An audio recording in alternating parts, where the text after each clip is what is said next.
All right. Hello, everyone. Welcome back to the channel. Today, we will be learning about the anatomy of a chemical equation.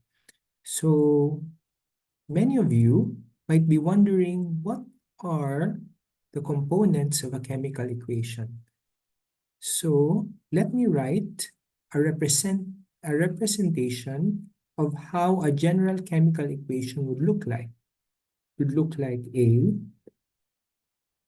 plus B form C plus D, right? Now, within this example, you will notice some components of the chemical equation, right? So the small letters A, B, C, and D here are what we call the coefficients, okay? So these are in the form of numbers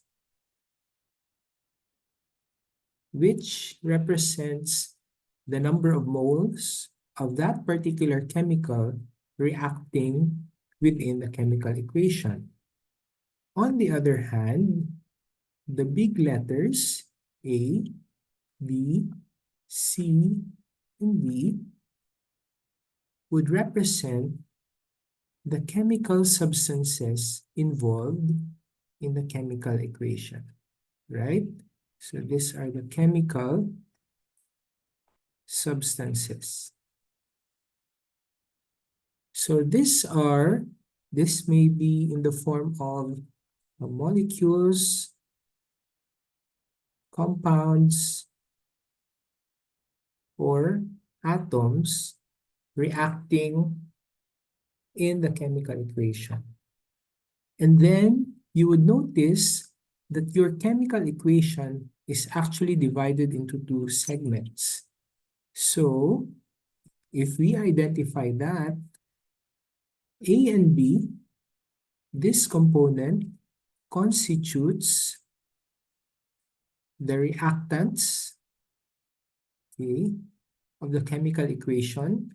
So these are substances that combine.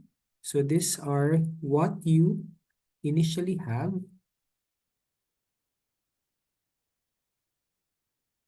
in your chemical equation for it to proceed, okay?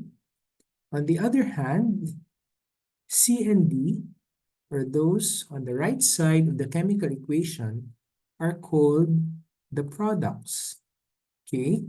So they are usually produced over time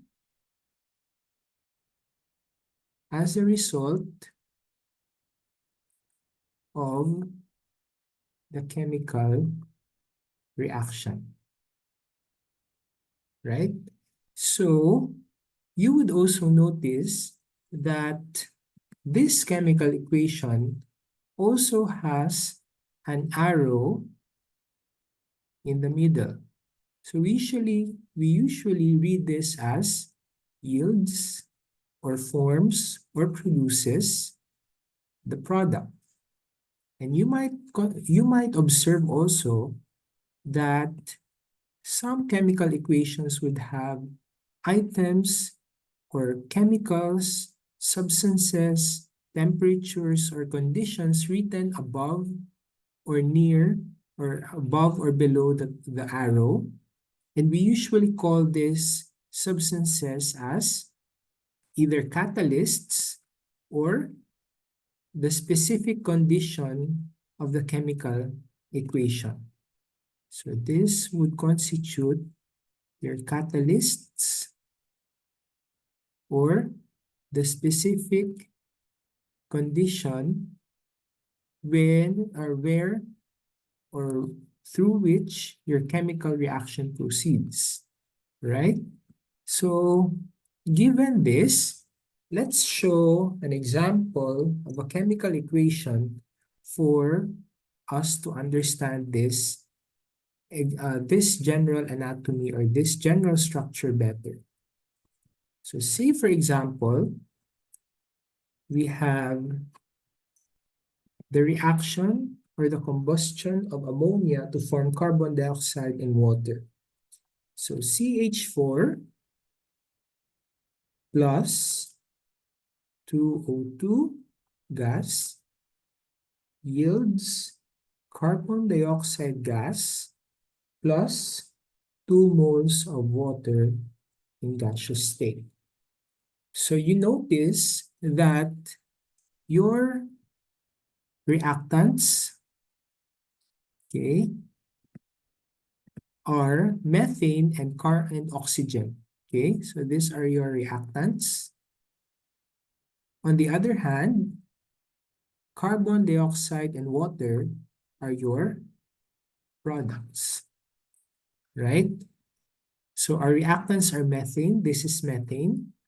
This is oxygen. And the coefficient of methane here, because it doesn't have any number before it, is actually understood to be 1. The coefficient of oxygen is actually 2, right? And then for our products, we have this. This is carbon dioxide.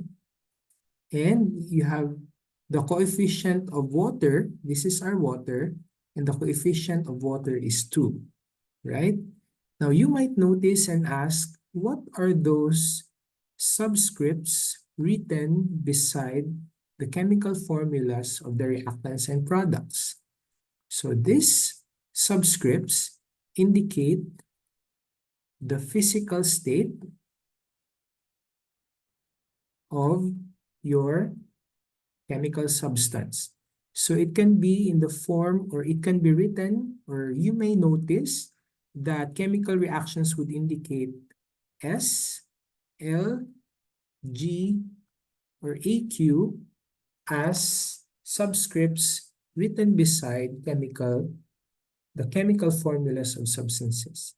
So S would be referring to solids, L for liquids, G for gas, and AQ for aqueous, meaning the substance is dissolved in water, right? So that is an example of a chemical equation, right? Now, let's have another example. Let's say you have magnesium reacting with oxygen to form 2 moles of magnesium oxide, right? So let's balance the equation. We'll learn in another video how to balance chemical equations. But for now, let us focus on the anatomy of chemical equations. So I would like to ask you, of the 3 chemical substances written in front of you, which of these constitute the reactants? Very good. So the reactants are actually magnesium and oxygen. So these are your reactants, right? What about the products? Of course, the chemical substances pointed by the arrow on the right side of the chemical equation are your products. Now, what are the coefficients of the chemical substances involved in this particular chemical equation? So as you notice, you have 2.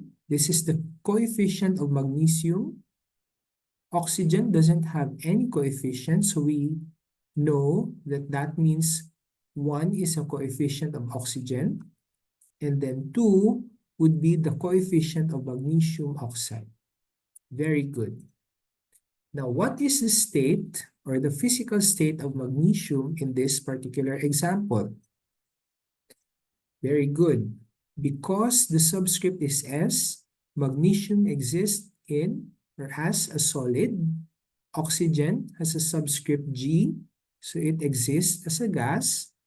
Magnesium oxide has a subscript S, so it exists as a solid. Very good. You're getting it, and that's awesome, right? So basically, that's how a chemical equation looks like. And if you would like to learn more videos, please, more topics in chemistry and mathematics or anything under the sun, please like this video, share with your friends, and subscribe to my channel. And see you in our next lesson. Thank you for watching TutorHub.